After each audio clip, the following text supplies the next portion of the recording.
So I'd like to welcome everybody to this Transformational Dialogue, and I'll be speaking with Dr. Leslie Cotter. And I get to gush even further over Leslie and watching you and your husband raise your daughter from the Waldorf School, because my daughter Sophie is good friends. And so it's just been a joy to watch, and also with Young Women Empowered and Power of Hope and everything that you do. I look forward to having this conversation with you and about this topic. So thanks for joining us, because I know this isn't something you do a lot, and come out and speak in front of groups, at least not around here. So thank you for whatever it took for you to get here. Thanks, Craig. When Craig and I met to go through what he actually does, because I actually haven't been to one of these transformational dialogues, I'm a psychiatrist by profession, so we were kind of sparring, asking each other questions, because I'm more in the question-asking situation usually. So it was like, Craig, we could turn this whole thing around and end up asking you all kinds of questions. That would be comfortable, wouldn't it? That would be way more comfortable for me. Right. That's what I mean. So, where I would just like to start is beginning with why this is an important topic. I mean, it's obvious why it is. But what is it that you'd like to say about this critical time currently, why it's so important, and what it is that we can do? What is it that you'd most like to say, I guess, to begin with, about why this is such an important topic? Okay, thanks, Greg. That's a good question. I think why it's such an important topic to me is because, and it's really emotional for me as well, is because as a teen woman, that's when I got silent. And it took me till I was about 30 to begin speaking again. And to me, to put our young girls and women through that is a crime.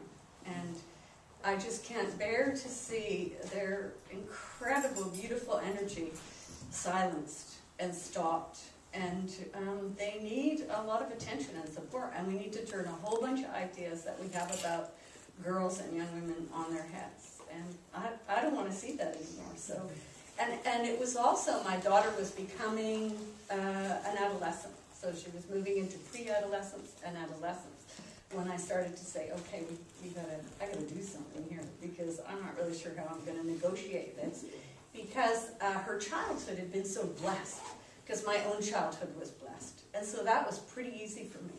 And then as adolescents started moving in, I could start to feel my own experience like just the memory of withdrawing, the sense of isolation, the feeling of self-consciousness, the feeling of not belonging, the feeling of loneliness and isolation.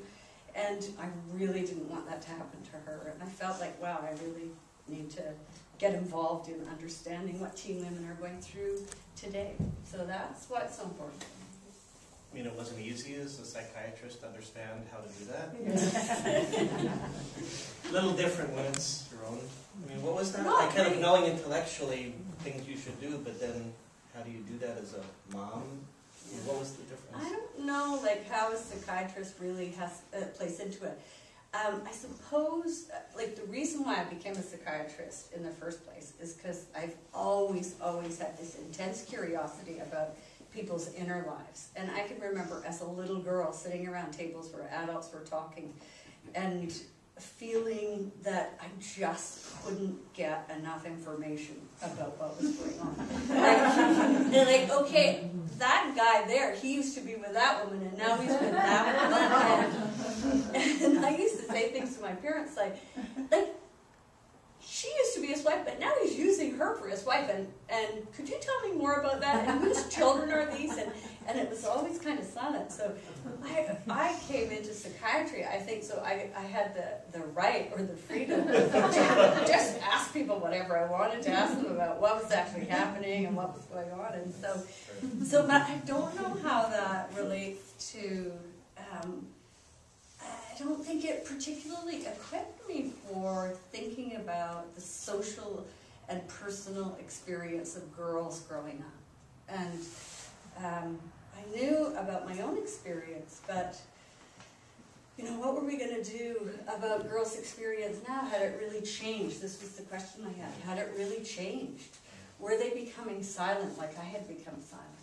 And if they were becoming silent, my psychological understanding of that didn't really help to do anything different. So, did you find that because your life and your experience had been around becoming silent, that you found lots of evidence of others that did that? Do you think that you were drawn to, attracted to that, or do you really see that across the board? Because some extroverts, some move outward, whether, you know, as a mechanism, etc. But I'm just wondering, did you find yourself stuck, kind of immersed in a population of girls that went through that, a similar process? I think I saw the silence, but I think that was kind of one thing that girls will do. And then there are other things that they'll do. And nowadays you'll see, you know, if you just YouTube girls fighting, you can just pull up all these YouTubes of girls having terrible, vicious fights, which I don't think was really going on when I was a young woman, when I was a teen woman. And so that's something new that I understand a little bit less from a personal point of view than the silence. But also the bullying. And, you know, I was thinking about my talk last night, and I was thinking about, because it brings up all these memories of being a young girl, and even during your meditation, I was cast back, and I could feel myself get really emotional, being cast back as a young girl, feeling all that. But then I don't think that there's a girl or a woman that also wasn't mean to someone. And so I was thinking about this girl, Cheryl, I was mean to, and I decided to Google her. And I Googled her, and she came up, and she looked really happy and everything. Okay, right, maybe she's not devastated by the experience that we put her through. And I was thinking, wow, you know, she's a manager of this, and she looks pretty happy, and she looks just as blonde and attractive and everything I was jealous of that she ever did. And I thought, wow, she looks good. Maybe I should send her an email and apologize. So I think the bullying is another thing to think about in terms of girls, or the meanness, and what does that actually mean, and what does that mean about their experience, and how can we understand that and understand that differently, and how can we do things differently? How can we understand it differently, and how might we do something different? How do you think right now culturally, when you listen to, if you do, the YouTubes, the lyrics of music, the media stream right now, I hear amongst teen worlds the B word used so easily. Yeah. For example, as just one colloquialism that's used, that there is just a, there's even more than when I was young, and yet it feels it's almost accepted or internalized that, oh, it doesn't mean anything. Oh, or we're the bitch, or you know, all those words are used so regularly amongst each other, and I'm just wondering if you could speak to what you see with that culturally, and how that may be affecting either self-image, or they just don't, it's just the words they use, and it doesn't mean anything. Well, I think it raises a really good point, because there is this idea that it's a rite of passage for girls to be mean and bitchy and nasty and manipulative. And I really resent that as an idea, like that it's a rite of passage, because I don't think there's anything that's a rite of passage about it. I think that is really unfair to girls' experience. I think one of the things that happens to girls, and I was thinking about this on the weekend, because I've been thinking about girls for the past 3 years, but particularly in the last month since I knew I was doing this talk. And I was in the hardware store, and there was a man in front of me with his son. And his son was probably about 15, and the man was about 6'3", and the son was about 6'5". It was like, and he had that look that young men have, that gangly look, like they've suddenly arrived with this enormous man's body, and they do not have a clue what to do with this body, and they look kind of, whoa, getting out the door, and he was following his dad. And I was thinking, like, what's the feminine equivalent of that? And I was thinking, girls' emotional life is the feminine equivalent of that. And they end up with all these emotions, and they're overwhelmed by them. And our culture puts them down for having them. And it calls them all these names, and it says all these things about how they're incompetent with them. And it's not their fault, because they're made to feel humiliated for having all these feelings. And it's really our job as their parents, as their teachers, as their mentors, to help them develop a competence with their emotions, because this is their core competence. This is what, this can be their core competence, I believe. And I think we really need to turn this idea on its head, and we need to value them for this quality that they have, that they could develop the competence around and begin to use in the service of all of us. But they're never given a chance, because they're made to feel humiliated and ashamed by having these feelings. And they go underground, and I think then it comes up in all kinds of ways that are not very constructive for them, don't help them, and don't help the rest of us. But it's really our task to begin to think about the feelings differently, and to help them kind of grow into this beautiful range of feelings they have. And when we started Why We, Young Women in Power, you do these circles with the girls, and you go around and you say to the girls, what's one thing you love about being a girl, and then tell us one thing you hate about being a girl. And they'll tell you this beautiful thing about, we just love being girls together, and it's so much fun, and we have all these relationships, and we have fun like dancing, and we have fun talking, and we have fun going to the mall, and like you can just feel all the fun that they have. And then you say, what's one thing that you hate? And they'll say, the drama and the emotions. And they hate that. And when I started to hear that from the young women in Why We, I started to feel really sad that this was a tragedy. Like, this is a tragedy we need to begin to take control of in some way. Where do you think the main perpetrator shutting that down is? Is it from the same age, opposite gender? Is it from parents that don't know how to handle it? Is it from probably all of the above, right? But So can you maybe speak to some of the sources that are trying to I think contain it's that? really all of the above. Like, I can remember we were reading this book together when we were The Curse of the Good Girl, and I think it's really a book that no one can live without when they have girls. All men should also, if you've got daughters or granddaughters or something, you should read it as well.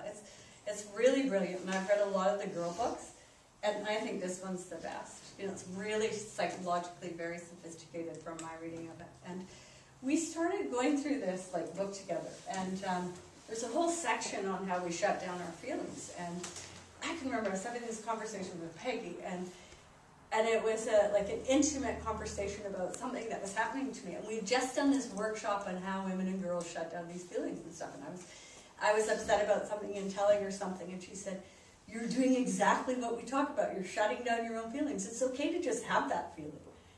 So it's so pervasive in the culture that we're all doing it all the time.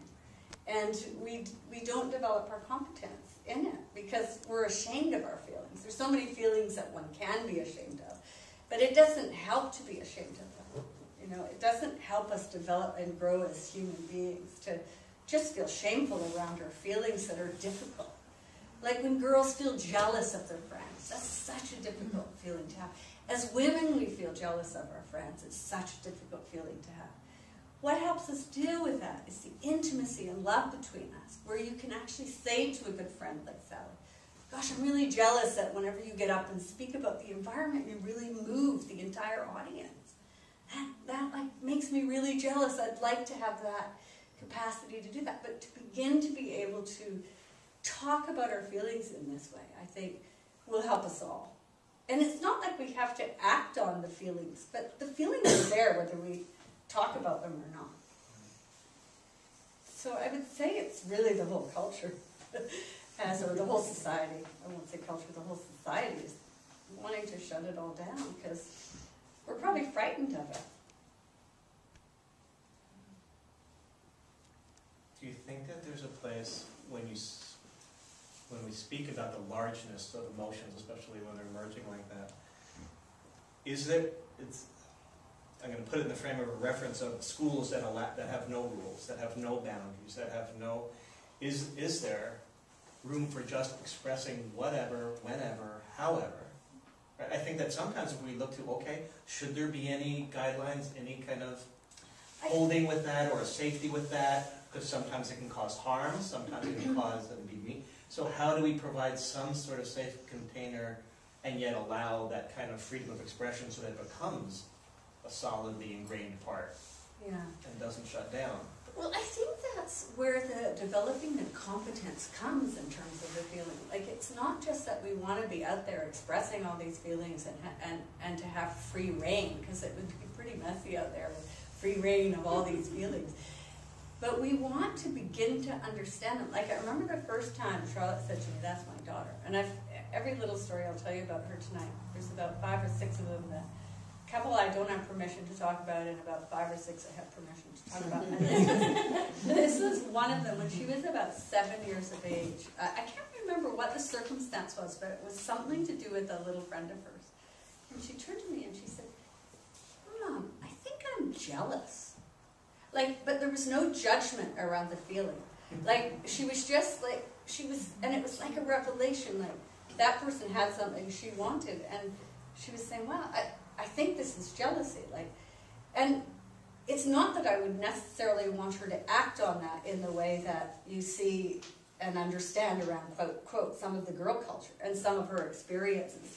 Like, particularly in England, she had some of these kind of experiences. But you definitely want her to know about the feeling, and you want her to know how to handle the feeling. And so I think when we think of young women, we want them to know about this range of feelings, and we want them to have some skills to begin handling the feeling. And I mean, jealousy is only one of loads of them. And we want the same competence around all their positive feelings, and all their feelings of pride, and all their feelings of strength and passion around the things they're good at. Like, you'll also see in our culture, you take a 6-year-old and you have a classroom of 6-year-olds and you say, "Who's the best runner?" And they'll all say, "Me. I'm the best runner." All the 6-year-olds. You'll ask a group of 9-year-olds, you'll say, "Who's the best runner?" And they'll know the girl. They'll point to the girl, "That's the best runner." You'll ask a group of 13, 14-year-olds, they're not talking about it anymore. Because they're, like, somehow their pride in who they are and their pride in their prowess is also gone, And so it's not just all the negative feelings, it's all the positive feelings as well. It's all the range of feelings that are part of what makes them up, that has the potential to be this core competence for them, where they can use that to go out in the world and live a kind of life that they can be proud of. As a parent, it so speaks to our own work, doesn't it? Because depending on how well developed our competence is a direct translation to our ability to skillfully manage theirs and not get triggered and not respond with criticism or not, and to overcome that first reaction. So, I mean, raising teenage, I have no idea what I was getting into. And even if I did, it wouldn't have mattered. It is what it is. But it's a continual... Bye, Erica. Nice to see you. That ability to see bigger than the present moment and to have a bigger picture in any circumstance for what's most useful or productive or influential here. It's a huge skillfulness in parenting that I have to wonder how do we become skillful if we didn't learn those core competence skills earlier, and then as an adult perhaps came into parenting without them fully developed, and then you're challenged in the greatest degree of stress of having to face them. How as parents do we learn that kind of skillfulness? And do we learn it? Yeah, that's a good question. But you're so right, Craig, because if you've never dealt with your own jealous feelings, and your own jealous feelings around, say, friends, which is quite a challenging emotion to have, to be jealous of a friend, if you've never entered that territory, it's going to be quite difficult to guide your daughter and to help your daughter think about it. And that's why it's quite good to have, it's quite nice to have 2 parents, but if you're not 2 parents, then you need a community of people to talk to about it, and you need a community of people supporting you with the kids, with the children, because, like, I know in my daughter's life, I mean, I've sort of provided about 1/1,000,000th of all the influences in her life. Like, she's had so many cool people in her life, so many cool guys, dads, uncles, her brother, Rick, Kurt, I mean, and she's had Peggy, I remember she had Dana when she was growing up. She had all these, Jackie, she's had all these people in her life. And, you know, they're your community, and that's who you call on to help with these, you know, developing your own competence around these things. And one of the things I do sometimes when, there'll be times I'm just triggered, like, with something she's telling me about, either I'm reacting to her, or I'm reacting to the outside world as it's influenced her. And I know, like, I'm not the person to talk to at the moment.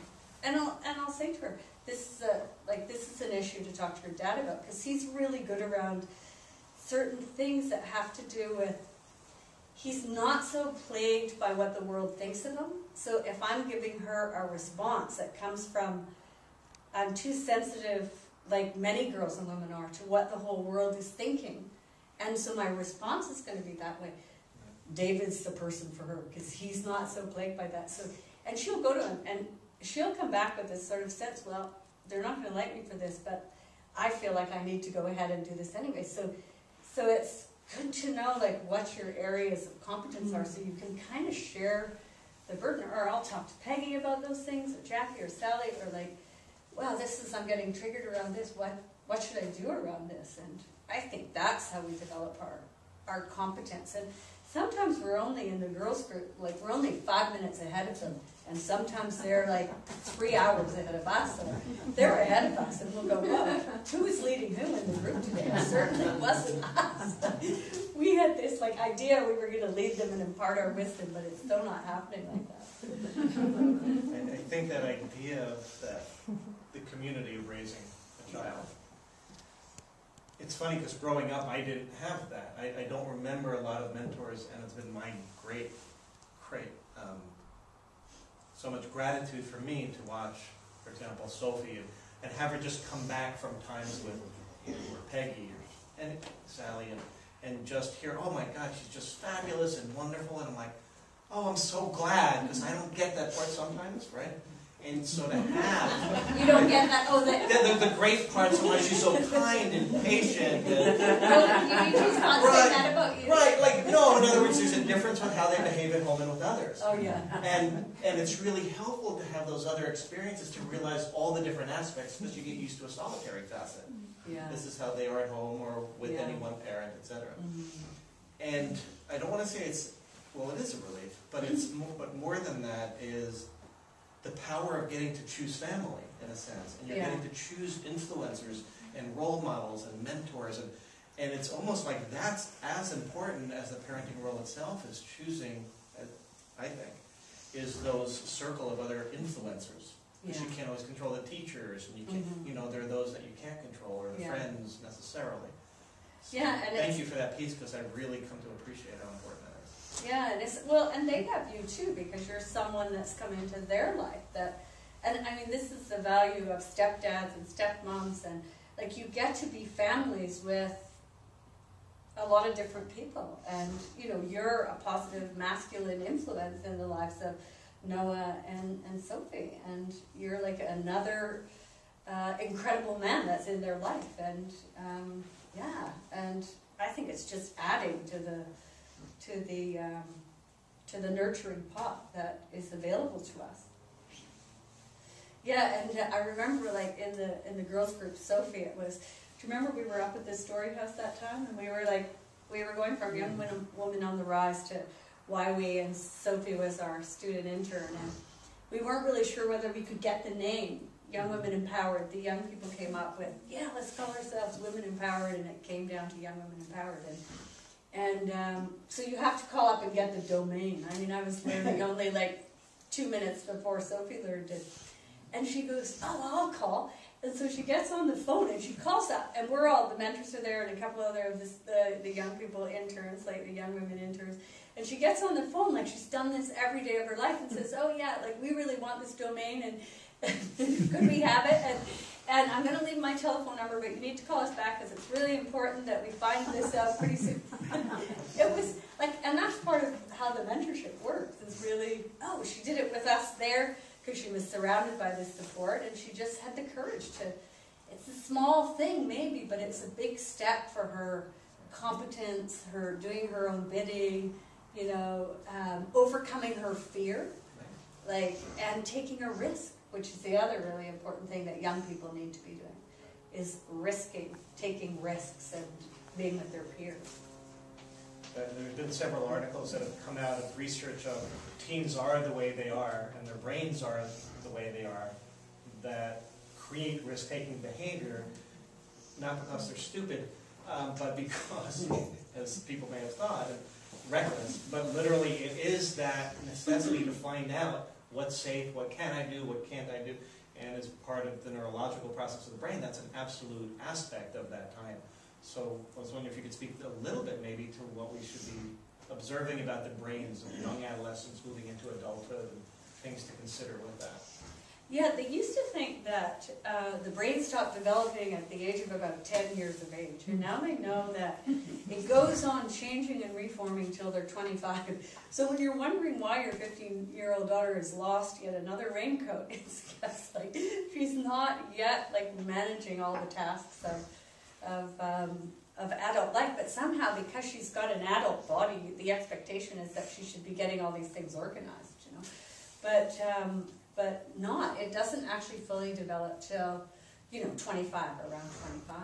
And just as you're describing, like two of the things that are really important that are different about the adolescent brain, it's different from the child brain, it's different from the adult brain, is that there are neurologic processes that lead to this risk-taking, this desire to like expand, and also there is all that dopamine that's released around being together. Mm-hmm. And so they love being together and they love taking risks. And we also know that that can be pretty dangerous. Mm-hmm. And in fact, I think we have episodes like that on the island all the time. So I was listening to one man speak about it. He said, our job as parents is to keep them alive through those years between about 14 and 17 when it's at its most intense. Mm-hmm. The desire to like go out. So the question is really, like, what are the healthy things we can be providing for them in terms of risk-taking? And so Sophie getting on the phone and asking for the domain, like, she was so proud of herself, and that was her risk. My daughter riding the bus around Seattle and Googling the bus routes herself to find out how she's going to get from A to B to B, and making sure she has the money and that type of thing.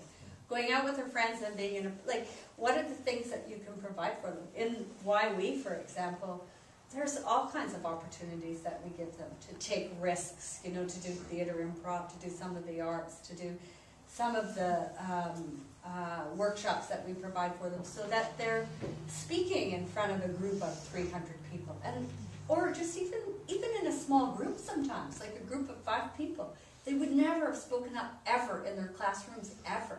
And then suddenly they're speaking in a group, and then they're speaking in front of the whole room of maybe 50 or 60 of us. And then on the night of our international dinner, they're up there at the front, more comfortable than I am, saying how YWE has changed their life. They would never have thought they would have spoken in front of 300 people. You can imagine what that provides for them. They go to school, and they say, my teacher used to try and get me to say anything, and now she can't shut me up. She said, okay, enough from you, Ashes, that's okay, let's hear from somebody else. And so what can we give them? Where can we provide them with these opportunities to actually take some of the risks? And I hope in a few weeks or months when we hear from Larry, he'll be able to say a few things about boys and men, because I'd like to hear that too. Could you, being the mother, could you speak to a little bit the difference of having a son going through that time? Were you and having a daughter? And a daughter. In other words, on one hand, you have a lot of similar adolescent issues. I understand, and there are differences. What most poignant for you? Well, you see, my son is my stepson, and so that's slightly different. Right. Because I wouldn't, the parenting was primarily done by his mom and his dad. And so I always felt like I had a blessed relationship with him because we could just be friends. I didn't really have to take care of very much to do with that. And, they always say that you get given the challenges that, God gives you the challenges that you need or you can handle. Well, in terms of parenting, personally, I've been on a cakewalk, so they mustn't have thought I could handle very much.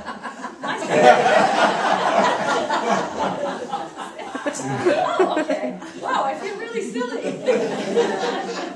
So that was Brennan, but I didn't worry about him so much.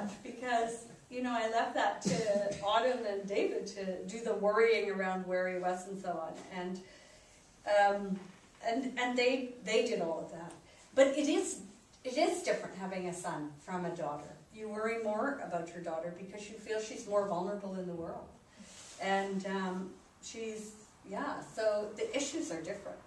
You know, the issues are different. So in terms of their sexuality and all of that is a different issue, and that you don't worry about it in the same way with boys, or I didn't. But had he been my own child, maybe I would have worried in a different way. But. Well, you brought it up, sexuality. So as you open the door. But yeah, I realized that. I was thinking, is he going to go? Yeah. That's certainly what I would do as a psychiatrist.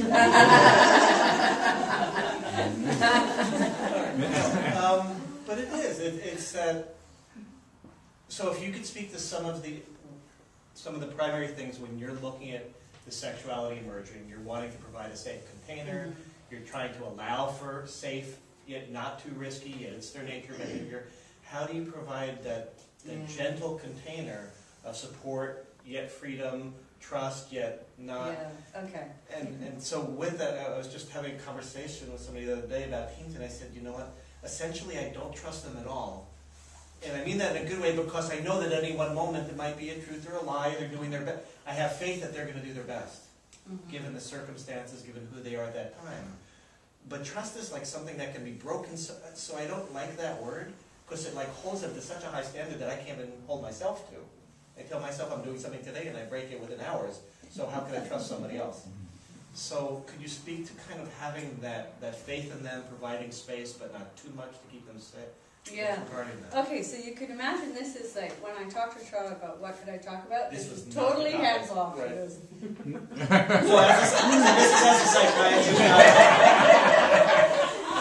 is hands on nothing. In your professional practice with marriage. Don't say a thing. So in an abstract way, I mean, because obviously you have to think about it a lot. So what do you want for the young women in your lives when it comes to their sexuality and their sexual expression? Because and for girls, it's a challenge these days because they're reaching puberty 3 to 5 years younger than 50 years ago. And so along with that comes all the sexual feelings. And they're lagging behind in terms of their emotional development. And so it's more challenging, really, and the pressure on them is pretty big. And so I think this is what you want to be talking to them about is making choices that they feel comfortable with, making choices that value them, that where they're feeling really valued, and they're able to talk about what they need and want, and they can in some way talk to the parent or an adult in their life about that. Because what I think is if you're not able to begin having conversations with the adults in your life about it, then maybe you're not going to be able to have the kind of conversations with your choice of sexual partner. Because I think it's so important for girls because their sexuality and how and when they like to be sexually active is quite different from a boy. So, or maybe from another girl. So they need to be able to negotiate that territory with a lot of confidence. And so one of the things that came to me when I did this silent retreat recently, a 10-day silent retreat, it was really desperate, by the way. And 10 days, well.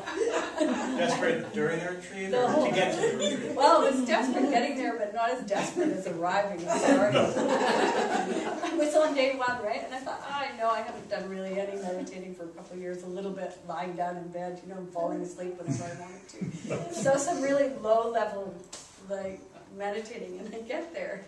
The day starts, and you can't read, you can't write, you can't use any intoxicants, you can't look at people, and you're meditating for 10 hours a day, right? And I was withdrawing from coffee and so on, and I look at the bulletin board and they have what day it is, and I look up and it's day 1.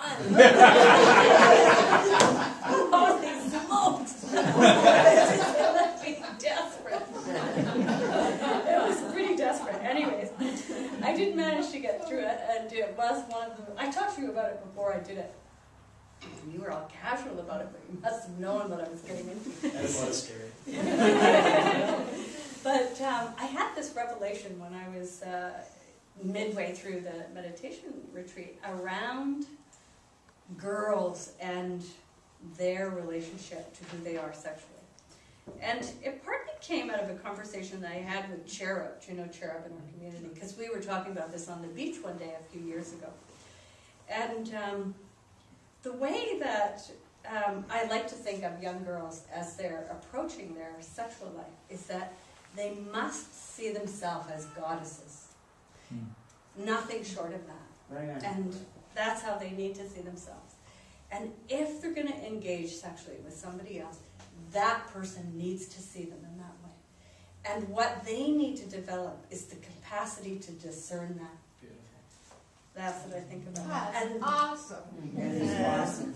Right. so that's what I got out of the TED. For some reason, I need to tell Kurt about this. He's a big meditator, right?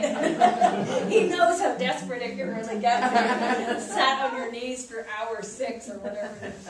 But I had this revelation. When I'm meditating, I spend a lot of time thinking about goddesses. There you go.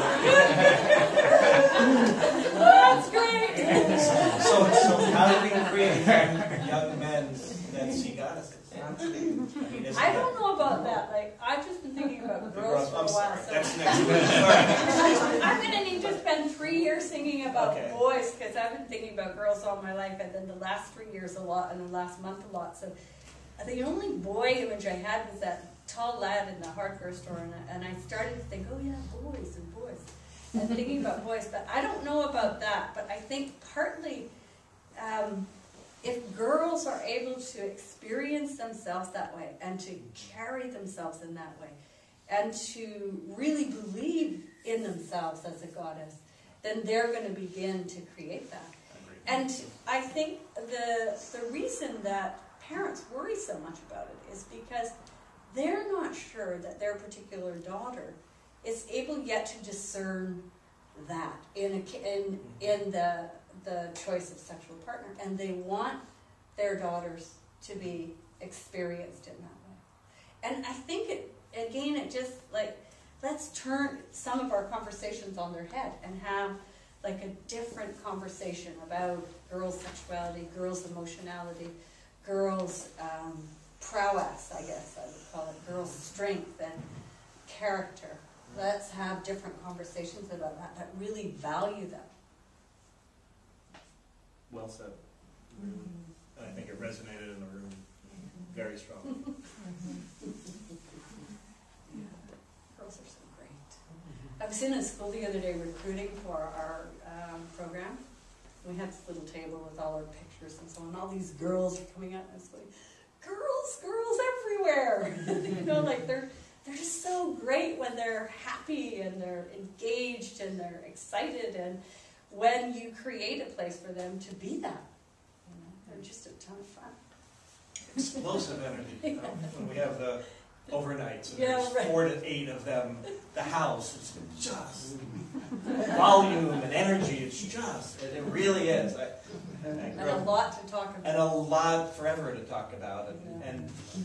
And it's interesting watching, especially for preteen to teens, you know, there's this beautiful innocent sexuality too, that you're just watching them being in their bodies like women, but you know that in their minds they're not. And there's that precarious age of they have no idea how powerful they are, right? As sexual beings, as energetic beings, as young women. And so I really hear that need for that translation into them starting to own that goddess-likeness on the inside. I mean, that's really important. What else do you want to talk about?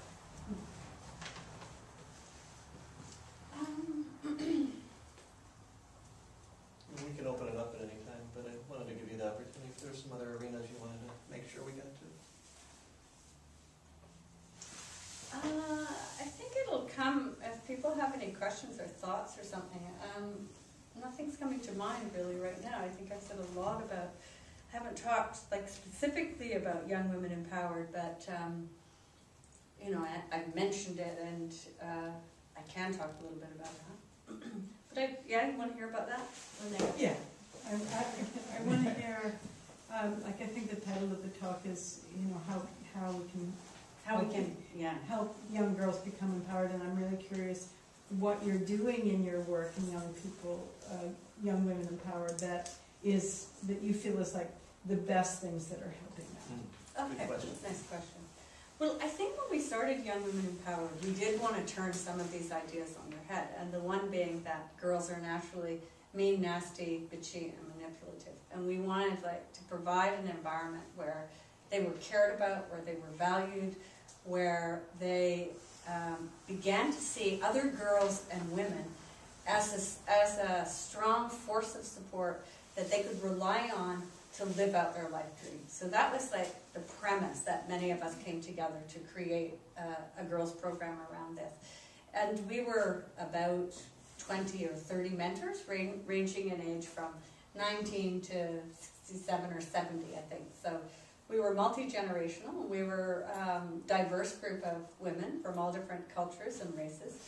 And we wanted to provide this for teen women to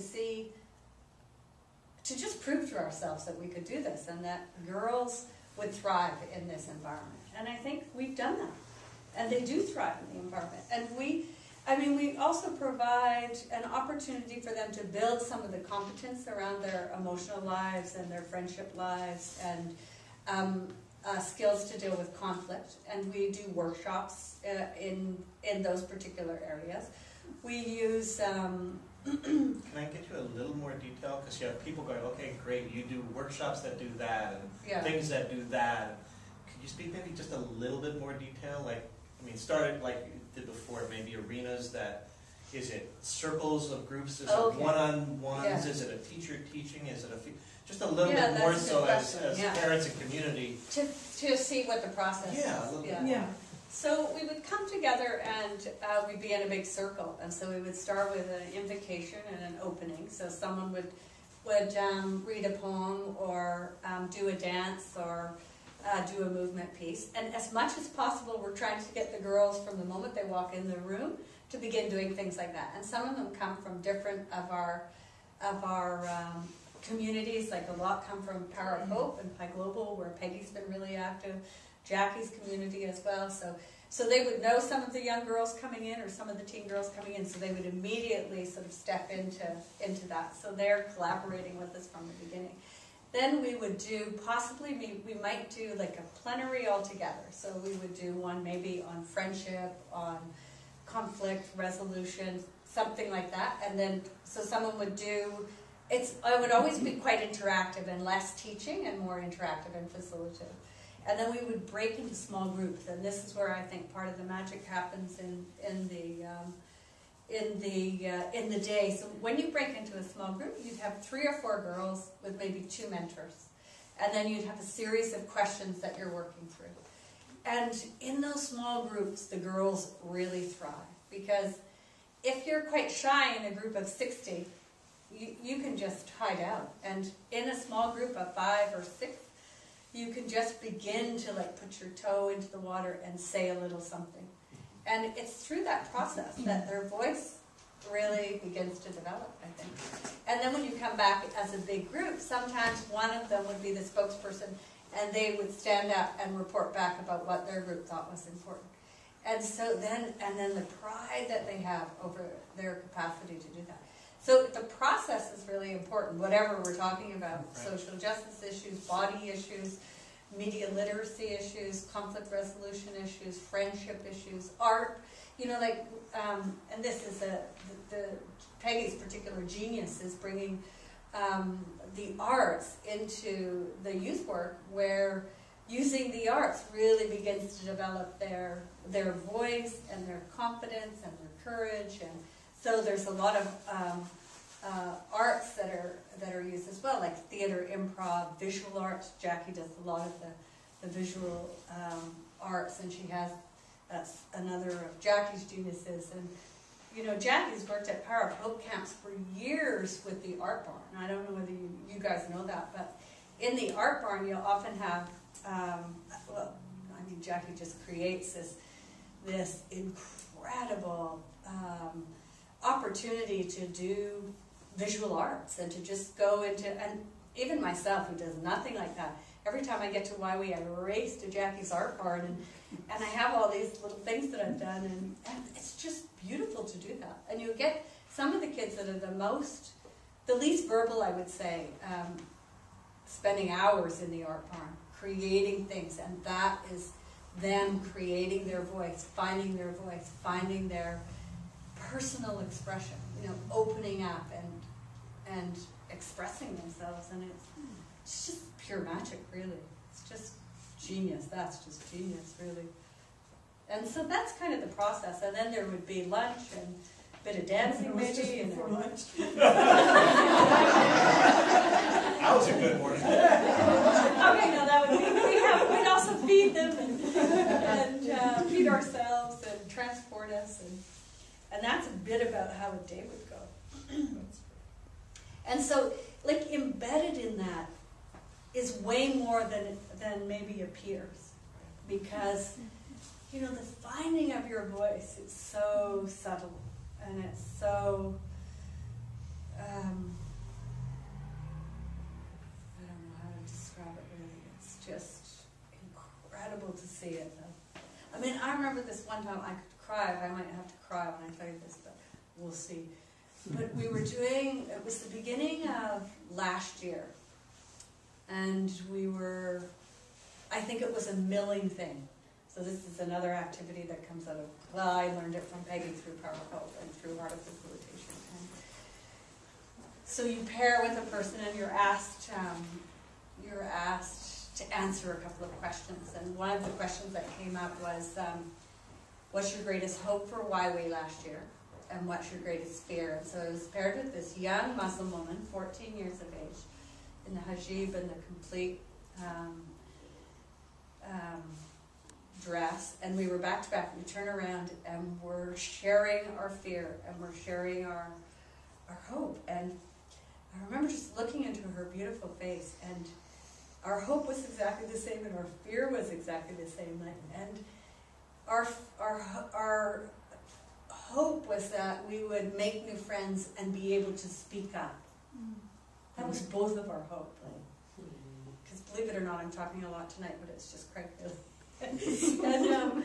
And I can get really shy and not say anything. And my fear is obviously always like that I'm going to disappear.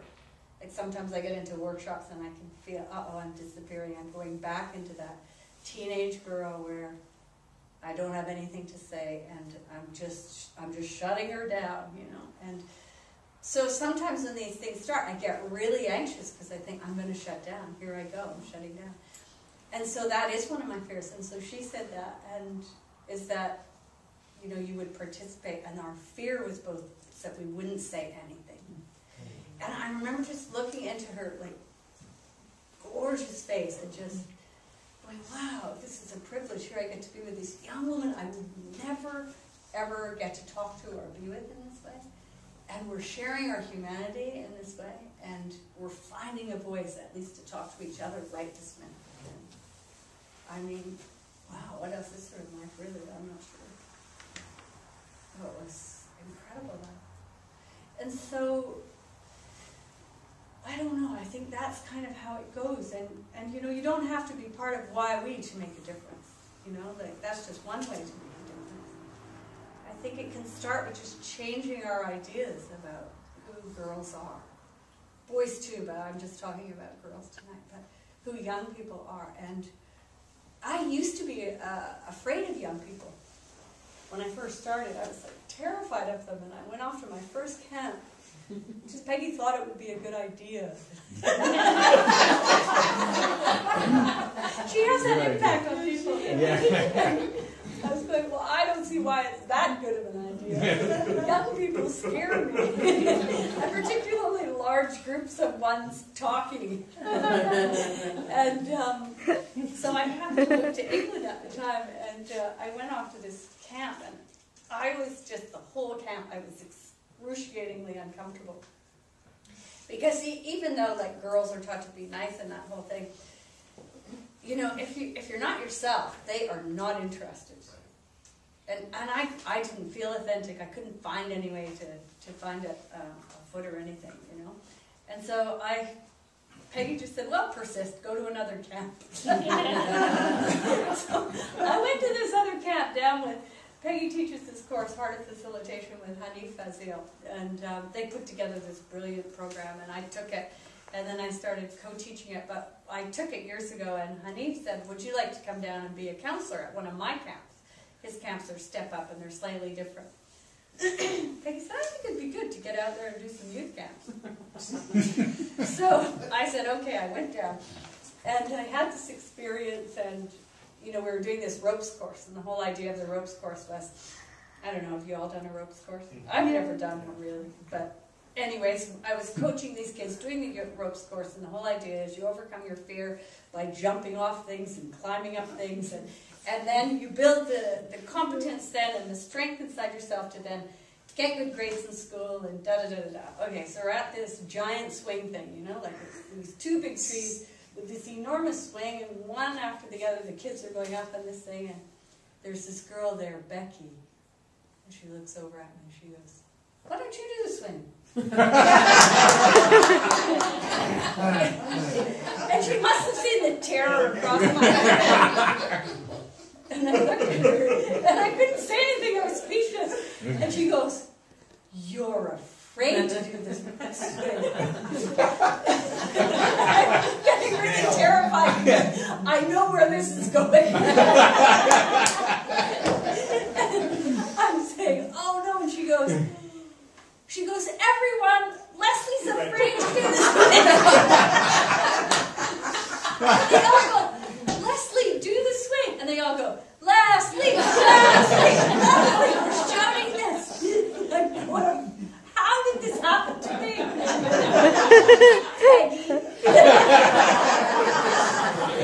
And I feel myself walking down to this thing. You have to climb up this ladder, first of all, get into this little diaper thing. So I'm climbing up the ladder.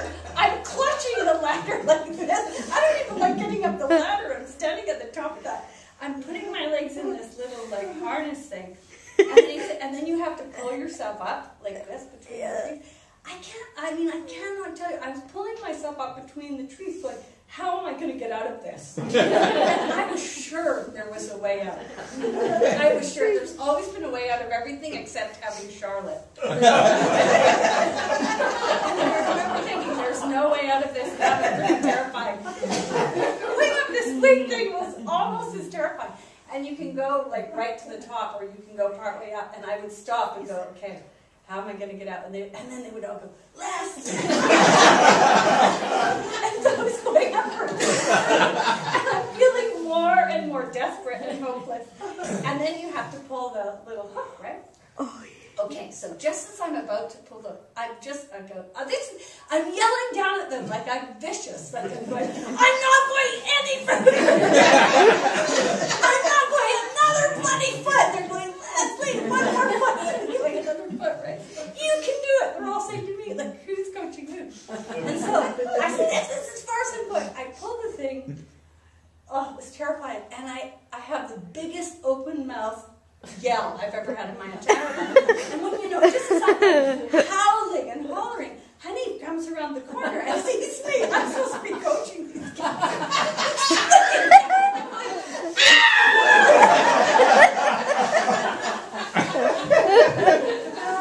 The moral of the story, stay away from your Well, after my teenagers. Well, anyway, I think that was when it all turned for me, because after I did that, and I was so terribly humiliated by the whole thing, I just kind of got with the program and I could get down with the kids. And it changed for me, because they made me. I didn't want to.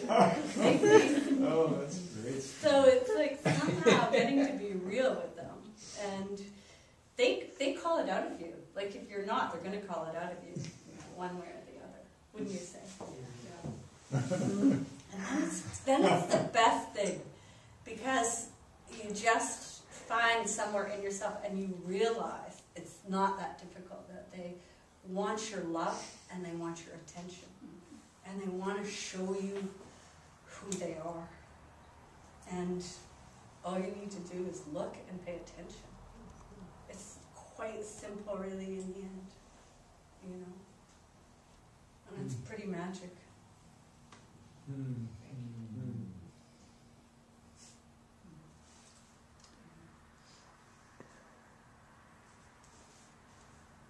Any thoughts or ideas or questions for Leslie? Something that you'd like to share?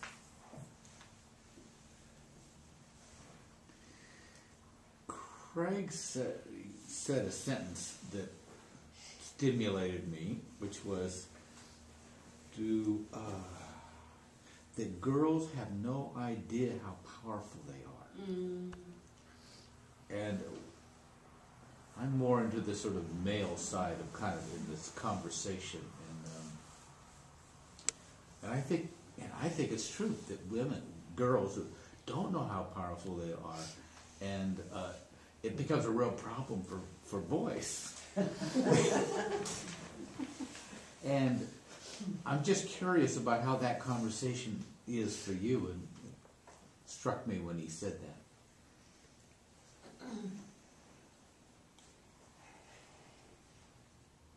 Well, I do think that they thrive in their power when given the opportunity. And when you find some of these other things going on, you know that there's something that we could change up and do differently to help them really, to support them in experiencing themselves in that way. And I think that a lot of the power can come from this emotional competence that we can nurture and that they can nurture in themselves and that we can help them with. And I think that's why this book, The Curse of the Good Girl, is so good, because it gives you a lot of techniques that I haven't really gone into at all, but it gives you a lot of techniques and a lot of ways to help them understand it, and as a parent and as a mentor and as a person in the lives of young people. I don't know whether that answers your question. Yeah, so I'm interested in some of your thoughts, Leslie. It's not either or, obviously, but in terms of focus on young women versus focus on young men. But around here anyway, I'm aware that in our culture right now, young men seem to be languishing more than young women. All the statistics are young women are attending college in much higher numbers than men. They're succeeding in the workplace as it becomes more collaborative, more information based.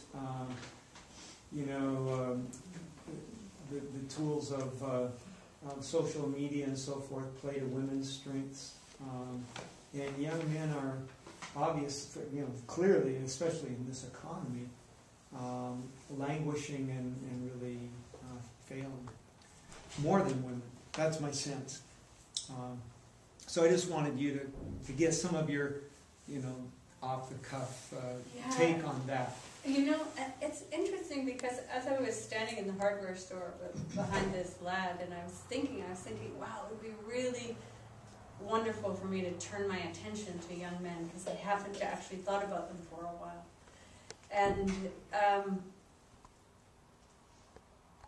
to turn my critical thinking in that direction, because I think it would be equally as incredible to think about what do young men have within them that if we just paid attention to it, could emerge as like this incredible force in life as well. And in many ways, I suppose our long-term fantasy is to have not only a girls program but a boys program. But there is a part of me that thinks like that there's a big role for men to begin to do that for our young men and to provide them with some of the same things I've been talking about. Probably things around emotional competence, things around growing into themselves, their sexuality, their desires, their creativity, with like a whole room full of incredibly diverse, multi-generational men. I mean, and in many ways that the power of hope camps. This is one of the things that I found at the Life Beat camps versus like the Step Up camps were a really different model, and there was like just a handful of fairly young youth workers. And when I was there, I was like the oldest person in sight. I was like really old, and I was the oldest one there, and so they really laughed that. Hi, David. That's my husband. He was mad. But here he is. And David, you'll get to watch the video. and I was thinking that I can imagine that for young men, and wouldn't it be amazing to have that same model with our men and our young men? I'll have to know. I'll call up and check out why me.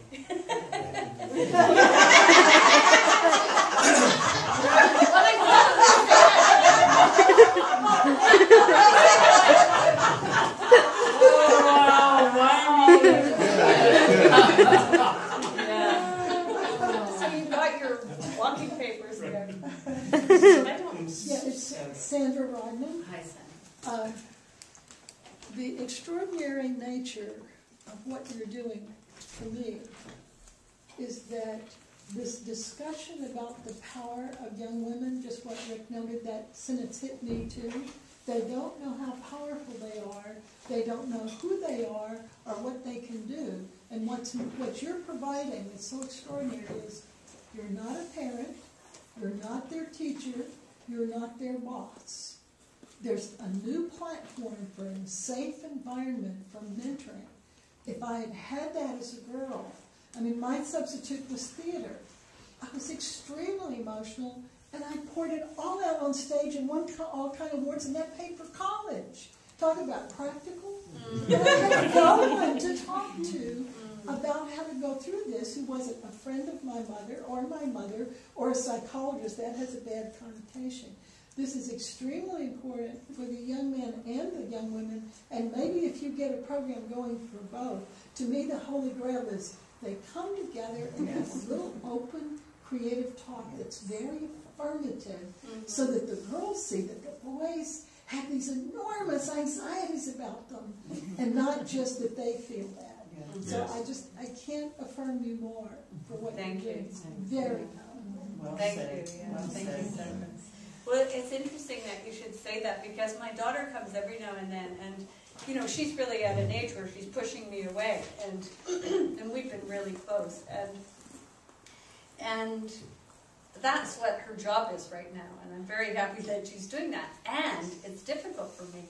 But what the Why We provides for me is all these girls that I can be close to in that way, and that's like a wonderful gift to them. Yeah. Thank you. And, one thought and then thank you. Culturally, / politically, /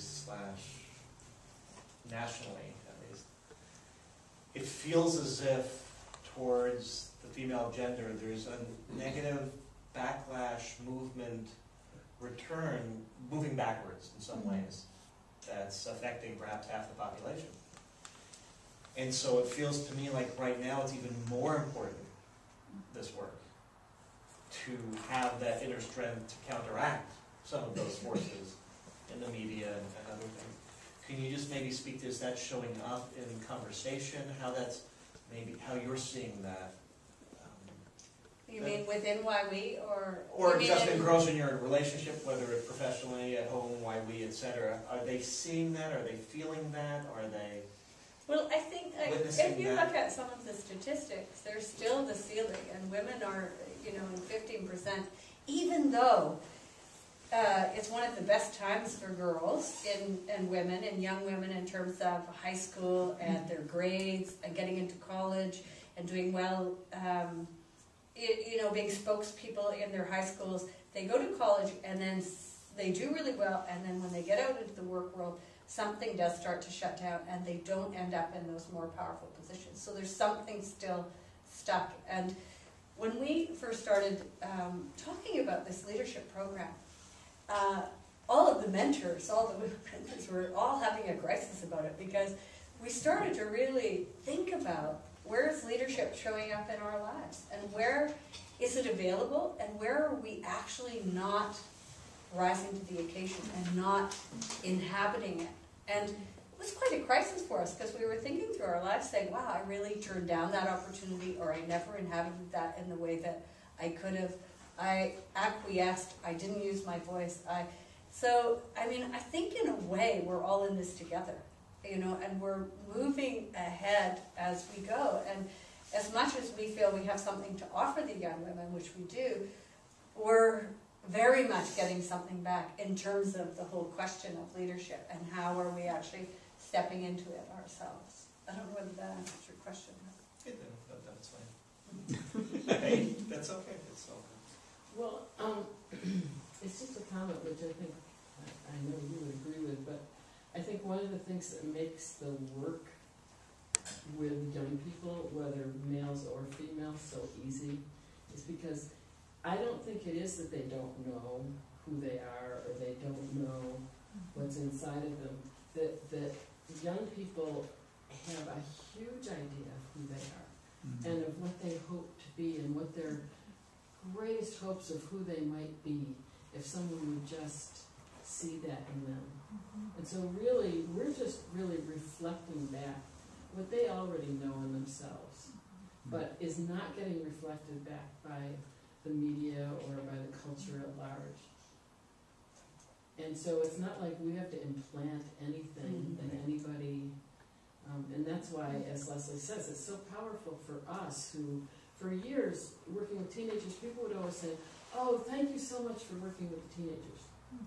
And all of us who work with teenagers, we kind of go, people don't know what they're missing by not knowing how to relate and not being in the environments to have this beautiful experience with this age group. Because we get so, because of what's already inside of them, not, you know. Thank you. Yeah. Anybody else? We have a few more minutes. Yes, Ben.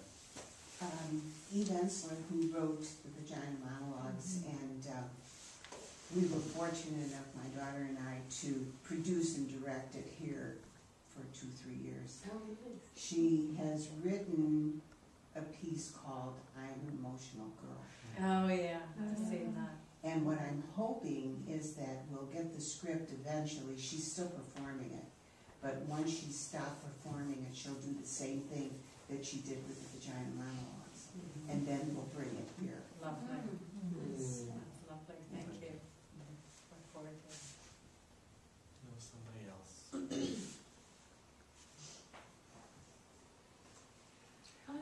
I would like to make a comment. I have no question. This is really striking me as a return to a more of an indigenous way of living, honoring the rites of passage of a generation, of a period of time in a person's life, and having mentors come in and people to carry that young being into adulthood. And it's so touching, and it's so important, and it's so absent in our culture. Thank you.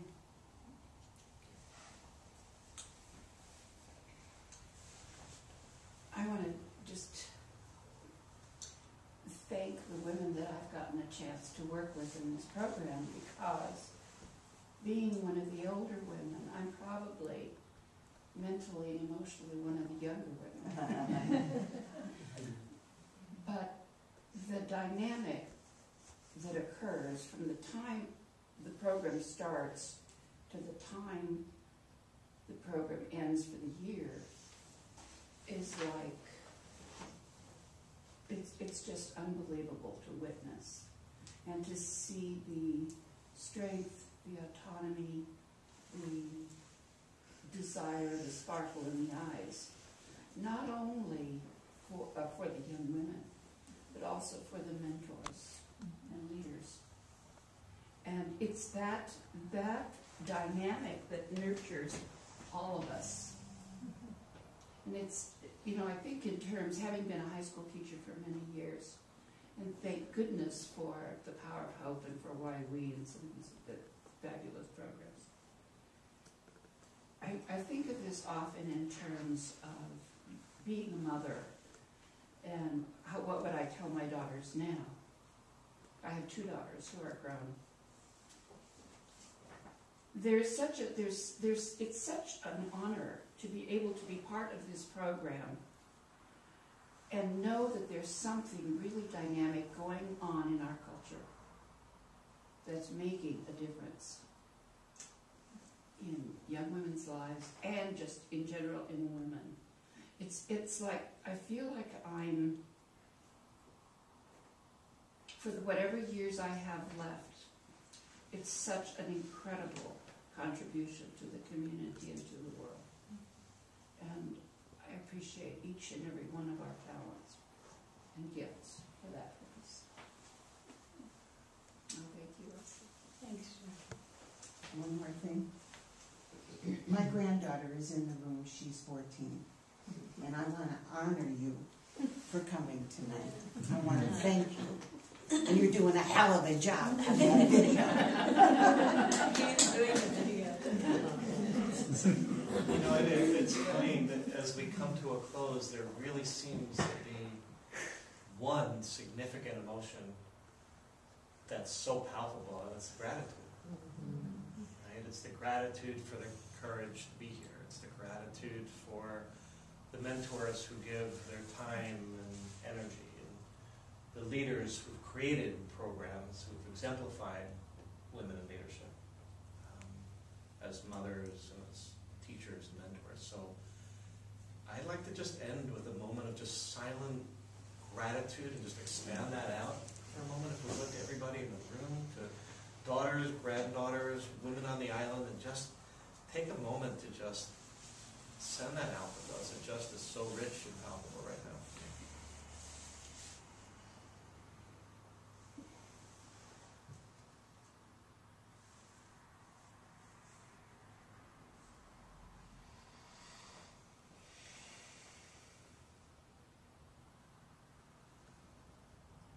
Thank you.